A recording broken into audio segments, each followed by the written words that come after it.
ബിസ്മില്ലാഹിൽ അൽഹംദുലില്ലാ വസ്സലാത്തു വസ്സലാമു അലാ റസൂലില്ലാ വഅലാ ആലിഹി വസഹ്ബിഹി അജ്മഈൻ അമ്മാ ബഅദ്. അമ്മായി ഉമ്മയുടെ കാഴ്ചപ്പാട് എന്താണ് എന്ന് മനസ്സിലാകുമ്പോഴാണ് മരുമകൾക്ക് ശരിക്ക് നിലനിൽക്കാൻ സാധിക്കുക. എന്തൊക്കെയാണ് അവരെ തൃപ്തിപ്പെടുത്താനും അവരുടെ ആശങ്കകൾ നീക്കാനും മരുമകൾക്ക് ചെയ്യാൻ കഴിയുക എന്ന ചോദ്യത്തിന് ഉത്തരമാണ് അമ്മായിയമ്മയുടെ കാഴ്ചപ്പാടിനെ മനസ്സിലാക്കുക എന്നത്. വ്യത്യസ്തമായ അനുഗ്രഹങ്ങൾ ഓരോ മനുഷ്യർക്കും അല്ലാഹു തആല പ്രദാനം ചെയ്യുന്നുണ്ട്. വൈൻ തഅദു നിഅമത്തല്ലാഹി ലാ തുഹ്സൂഹ ഇന്നല്ലാഹ ലഗഫൂറുർ റഹീം. അള്ളാഹുവിൻ്റെ അനുഗ്രഹങ്ങളെ എണ്ണാൻ ശ്രമിച്ചാൽ എണ്ണിത്തീർക്കാൻ നിങ്ങൾക്ക് സാധിക്കുകയില്ല. അവൻ വളരെ മാപ്പരുളുന്നവനും ദയാപരനുമാകുന്നു. മാതാവ് ഒരൊറ്റ പദപ്രയോഗത്തിൽ നിർവചിക്കാൻ കഴിയാത്ത അനുപമമായ ഒരു വാക്കാണത്. കാരണം ഒരു മനുഷ്യന് നൽകാൻ സാധിക്കുന്ന എല്ലാവിധ സ്നേഹഭാവങ്ങളും ഉൾക്കൊള്ളുന്നതാണ് മാതൃത്വം എന്ന വാക്ക്. മാതൃസ്നേഹത്തെക്കുറിച്ചൊരു മനോഹരമായ ചൊല്ലുണ്ട്. യൗവനം നശിക്കും, സ്നേഹത്തിൻ്റെ കൂമ്പടയും, സൗഹൃദത്തിൻ്റെ ഇലകൾ പൊഴിഞ്ഞു വീഴും. എന്നാൽ ഒരു ഉമ്മയുടെ സ്വകാര്യമായ പ്രത്യാശ ഇതിനെയെല്ലാം മറികടക്കും. ഒരു മാതാവിൻ്റെ സ്നേഹവും ഉപാധികളില്ലാത്തതാകുന്നു. എന്നെന്നും നിലനിൽക്കുന്നതും ഈ ഭൂമിയിൽ വെച്ചൊരാൾക്ക് അനുഭവിച്ചറിയാൻ സാധിക്കുന്ന സ്നേഹത്തിൽ ഏറ്റവും പരിശുദ്ധമായതും അതാണ്. തൻ്റെ മാതാവുമായുള്ള ഒരു കുഞ്ഞിൻ്റെ ബന്ധം ഏറെ പ്രാധാന്യമർഹിക്കുന്നതാണ്. എന്നാൽ ആ ബന്ധത്തെ ആശ്രയിച്ചിരിക്കും അവൻ്റെ ജീവിതത്തിലുടനീളം മറ്റുള്ളവരോടുള്ള നിലപാട്. താൻ ഗർഭിണിയാണ് എന്നറിയുന്ന നിമിഷം മുതൽ ആ കുഞ്ഞിനെ സംരക്ഷിക്കാനുള്ള ബദ്ധപ്പാടാണ് ഉമ്മമാർക്ക്. അവൾ കുഞ്ഞിനെ കണ്ടിട്ടില്ലെങ്കിലും ആ കുരുന്ന ജീവനാണ് അവൾക്ക് പിന്നെ ലോകത്തെ ഏറ്റവും അമൂല്യമായ നിധി. അത് അവളുടെ ജീവിതത്തിലുടനീളം അങ്ങനെ തന്നെ ആയിരിക്കും. മാതൃത്വം എന്ന ത്യാഗം, സമർപ്പണം, പിന്നെ തൻ്റെ കുഞ്ഞിനോടുള്ള ഇടമുറിയാത്ത സ്നേഹവും നിറഞ്ഞതാകുന്നു അത്. ഈ ലോകത്ത് ഏറ്റവും ക്ലേശകരമായ ജോലി ഒരു മാതാവാകുക എന്നതാണ്. തൻ്റെ കുഞ്ഞിനു വേണ്ടി സ്വന്തം ആവശ്യങ്ങൾ മാറ്റി നിർത്തി നിസ്വാർത്ഥമായ സ്നേഹം കാഴ്ചവെക്കുന്നവളാണ് മാതാവ്. തൻ്റെ കുഞ്ഞിൻ്റെ ശോഭനമായ ഭാവിക്കു വേണ്ടി നിരവധി പരിശ്രമങ്ങൾ നടത്തുകയും തൻ്റെ ആയുസ്സിൻ്റെ നല്ലൊരു പങ്ക് അതിനായി നീക്കിവെക്കുകയും ചെയ്യുന്നു. തൻ്റെ വീട്ടിൽ നിരവധി റോളുകൾ കൈകാര്യം ചെയ്യുന്നതോടൊപ്പം തൻ്റെ യുവത്വം മുഴുവൻ കുഞ്ഞിൻ്റെ പരിപാലനത്തിനും പോഷണത്തിനുമായി മാറ്റിവെക്കുന്നു. തൻ്റെ മകനെ ഉത്തമനായ ഒരു വ്യക്തിയായി വാർത്തെടുക്കുവാൻ വേണ്ടി കഠിനമായ പ്രയത്നം ചെയ്യുന്നു. എങ്കിൽ മാത്രമേ അറിവും കാര്യപ്രാപ്തിയുമുള്ള ഒരു മനുഷ്യനായി അവൻ മാറുകയുള്ളൂ. വാസ്തവത്തിൽ ഉമ്മമാരുടെ സ്നേഹവും കഠിന പ്രയത്നവുമാണ് സമൂഹത്തിന് മുതൽക്കൂട്ടായുള്ള വ്യക്തികളെ വാർത്തെടുക്കുന്നത്. ഇസ്ലാം മാതൃത്വത്തിന് വലിയ പദവിയാണ് നൽകുന്നത്. ഖുർആനിൽ അല്ലാഹു തആല പറയുന്നു, 46-ാമത്തെ അധ്യായത്തിൽ 15-ാമത്തെ വചനത്തിൽ, വവസ്സൈനൽ ഇൻസാന ബിവാലിദൈഹി ഇഹ്സാന ഹമലതുഹു ഉമ്മുഹു കുർഹൻ വവളഅതുഹു കുർഹ വഹംലുഹു വഫിസ്വാലുഹു 30 ശഹറ. നാം മനുഷ്യരോട് ഉപദേശിച്ചു, മാതാപിതാക്കളോട് നന്മയോടുകൂടി വർത്തിക്കണം. മാതാവ് ക്ലേശം സഹിച്ചവനെ ഗർഭം ചുമന്ന് ക്ലേശം സഹിച്ചു തന്നെ പ്രസവിച്ചു. അവൻ്റെ ഗർഭകാലവും മുലകുടിയും 30 മാസങ്ങളായി. ഈ ഹദീസിൻ്റെ ഒരു ഹദീസിൽ മാതൃത്വത്തിൻ്റെ ഉന്നതമായ പദവിയെ എടുത്തു പറയുന്നുണ്ട്.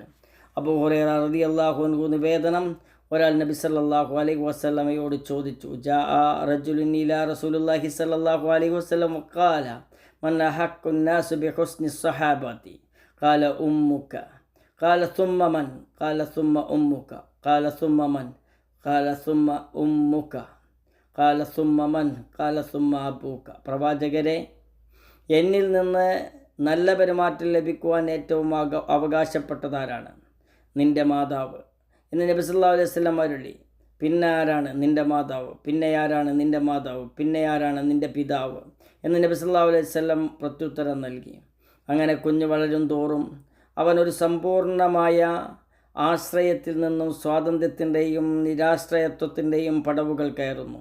എന്നാൽ മാതാവ് തൻ്റെ കുഞ്ഞിൻ്റെ സംരക്ഷണത്തെ സംബന്ധിച്ച് അവൻ്റെ പ്രായം പരിഗണിക്കാതെ സദാ വ്യാകുലപ്പെടുന്നു. അനന്തരം അവൻ്റെ ജീവിതത്തിൻ്റെ എല്ലാ മേഖലകളിലും അവനെ നിയന്ത്രിക്കാൻ അവൻ ബന്ധപ്പെടുന്നു.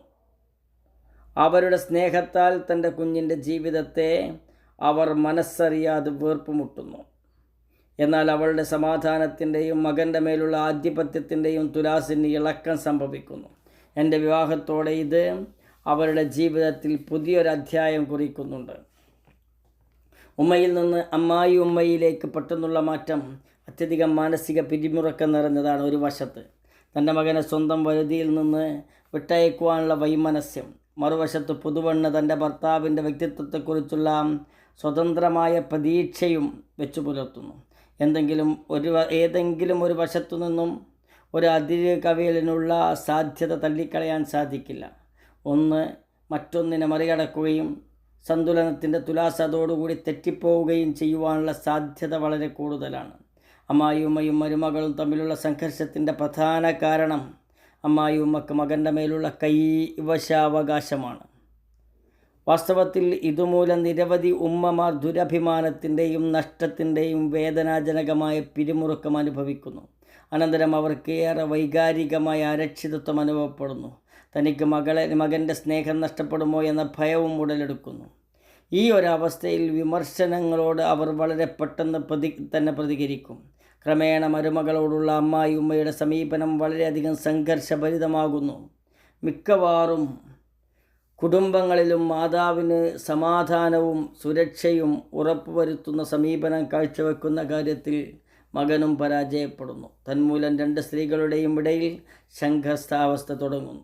അധികം മരുമക്കളും ചിന്തിക്കുന്നത് തങ്ങൾ എത്ര തന്നെ അവരെ പ്രീതിപ്പെടുത്താൻ ശ്രമിച്ചാലും അമ്മായി ഉമ്മമാർ അവരിൽ കുറ്റങ്ങൾ കണ്ടെത്തുന്നു എന്നതാണ്. അതേസമയം അമ്മായി ഉമ്മമാർ കാര്യങ്ങൾ നൂതനമായി ചെയ്യാനുള്ള മരുമക്കളുടെ വ്യഗ്രതയെ തന്നെയും തൻ്റെ കാഴ്ചപ്പാടുകളെയും തിരസ്കരിക്കലായി ഗണിക്കുന്നു. വാസ്തവത്തിൽ ഇവിടെ ആരും ജയിക്കുന്നില്ല, കുടുംബത്തിൻ്റെ സമാധാനം നഷ്ടപ്പെടുകയും ചെയ്യുന്നു. ഇത്തരം സാഹചര്യങ്ങൾ ഉടലെടുക്കാതിരിക്കാൻ ഒരു അമ്മായിയുമ്മ എന്തു ചെയ്യണം? ഒന്നാമതായി മകൻ്റെ വിവാഹത്തോടെ അവനുമായുള്ള ബന്ധത്തിൻ്റെ ഊർജ്ജസ്വലതയിൽ മാറ്റമുണ്ടാകുവാൻ സാധ്യതയുണ്ടെന്ന സത്യം ഒരു മാതാവ് അംഗീകരിക്കണം. മകൻ്റെ തീരുമാനങ്ങളെ അവർ ആദരപൂർവ്വം സ്വീകരിക്കണം. മരുമകളെ കുറ്റപ്പെടുത്തുന്നത് അനാവശ്യമായ ആവലാതികൾ വിളിച്ചു വരുത്തുകയുള്ളൂ. രണ്ടാമത്തെ കാര്യം, മരുമകളും തൻ്റെ മകൻ്റെ ജീവിതത്തിലെ ഒരു സുപ്രധാന വ്യക്തിയാണ് എന്ന വസ്തുത അംഗീകരിക്കുക. 3. ഈ ദുനിയാവിലെ പരീക്ഷണങ്ങൾ മുഖ്യമായും ഒരു മനുഷ്യൻ്റെ ആത്മീയ പോഷണത്തിലുള്ളതാണെന്ന കാര്യം മനസ്സിലാക്കണം. 4. തൻ്റെ ജീവിതത്തിൻ്റെയും നിലനിൽപ്പിൻ്റെയും ശരിയായ ഉദ്ദേശം എന്താണെന്ന് തിരിച്ചറിയാൻ അവർക്ക് സാധിക്കണം.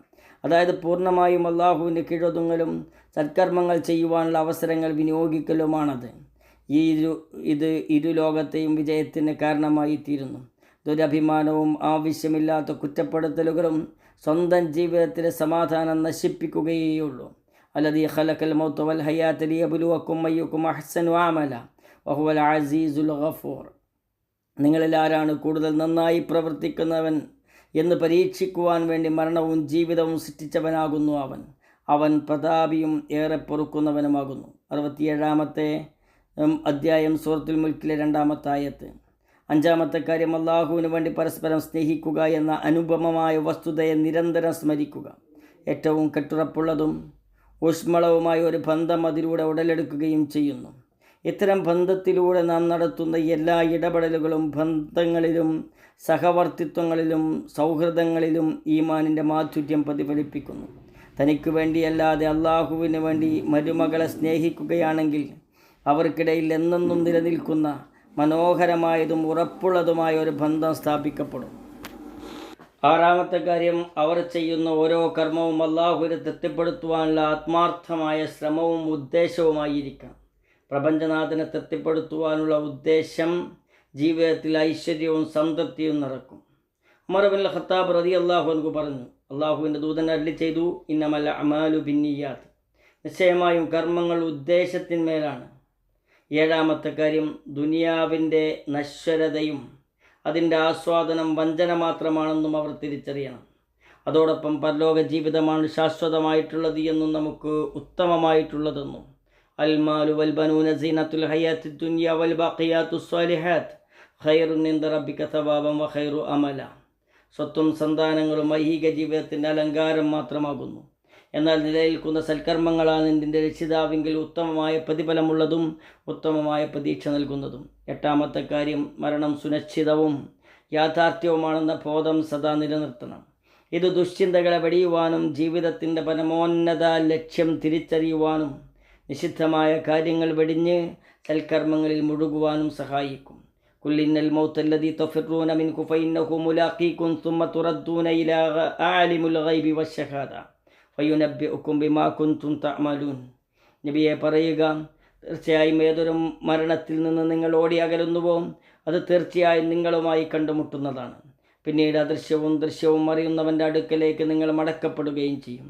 അപ്പോൾ നിങ്ങൾ പ്രവർത്തിച്ചു കൊണ്ടിരിക്കുന്നതിനെപ്പറ്റി അവൻ നിങ്ങളെ വിവരമറിയിക്കുന്നതാണ്. 9-ാമത്തേത് പരലോക ചിന്തയും അള്ളാഹുവുമായുള്ള കണ്ടുമുട്ടലും അള്ളാഹുവിനെക്കുറിച്ചുള്ള സ്മരണയും സദാ നിലനിർത്താൻ ശ്രമിച്ചുകൊണ്ടിരിക്കുക. ഇത് മനസ്സിനെ ഉദ്ദീപ്തമാക്കുകയും വിവേകബുദ്ധി നൽകുകയും ചെയ്യും. തെറ്റും ശരിയും മനസ്സിലാക്കി ഓരോ കർമ്മത്തിനും തക്കതായ പ്രതിഫലമുണ്ടെന്നും നാളെ എല്ലാ കർമ്മങ്ങളുടെയും കണക്കെടുപ്പും ഉണ്ടാകുകയും ചെയ്യുമെന്ന ബോധം നമ്മിൽ തഖ്വ വർദ്ധിപ്പിക്കും. വലദ്ദാറുൽ ആഖിറത്തു ഖൈറുൽ ലദീന യത്തഖൂന അഫലാ തഅഖിലൂൻ. പാരത്രിക ലോകമാണ് സൂക്ഷ്മത പാലിക്കുന്നവർക്ക് ഏറ്റവും ഉത്തമമായിട്ടുള്ളത്. നിങ്ങളെന്താണ് ചിന്തിക്കാത്തത് എന്ന് 6-ാം അധ്യായം 32-ാമത്തെ ആയത്തിൽ അള്ളാഹു ചോദിക്കുന്നുണ്ട്. നമുക്ക് വേണമെന്ന് വിചാരിച്ചാൽ നമ്മുടെ മുറിവുകളെ വിവേകബുദ്ധി കൊണ്ട് ഉണക്കുവാനും മാർഗതടസ്സങ്ങളെ ഉയർച്ചയിലേക്ക് ചവിട്ടുപടികളായി കാണുവാനും, അതിനാൽ ദുരന്തങ്ങളും പ്രതികൂല സാഹചര്യങ്ങളും നമുക്ക് ലഭിക്കുന്ന അതുല്യമായ അവസരങ്ങളാണ്, മെച്ചപ്പെട്ട ജീവിതം കൈവരിക്കാനുള്ള അവസരങ്ങളാണ്. ശരിയായ കാഴ്ചപ്പാടിലൂടെ ഒരമ്മായി ഉമ്മക്ക് തൻ്റെ മരുമകളുമായി ബന്ധം ഉത്തമമാക്കുവാൻ സാധിക്കുന്നതാണ്. തന്നിമിത്തം രണ്ടുപേർക്കും ആ ബന്ധത്തിലൂടെ മെച്ചപ്പെട്ട വനിതകളായി ഉയരുവാനും താൻ എന്നും കൊതിക്കുന്ന അതുല്യമായ വ്യക്തിത്വങ്ങൾക്ക് ഉടമയാകുവാനും സാധിക്കും. ഖുർആനും സുന്നത്തും ജീവിതത്തിൽ പകർത്തുവാനുള്ള പ്രചോദനവും ലഭിക്കും. ഇങ്ങനെ ഒരു തിരിച്ചറിവ് മനുഷ്യനുണ്ടാകുമ്പോൾ അവന് വളരെ വലിയ ആശ്വാസവും ജീവിതത്തിൽ വളരെ വലിയ എളുപ്പവും, എന്താണോ പ്രതിസന്ധി അത് തീർന്നു കിട്ടിയതിൻ്റെ സന്തോഷവും ലഭിക്കും. അത്തരം ആളുകളിൽ അല്ലാഹു തആല നമ്മളെ ഉൾപ്പെടുത്തുമാറാകട്ടെ. അസ്സലാമു അലൈക്കും വറഹ്മത്തുള്ളാഹി വബറകാതുഹു.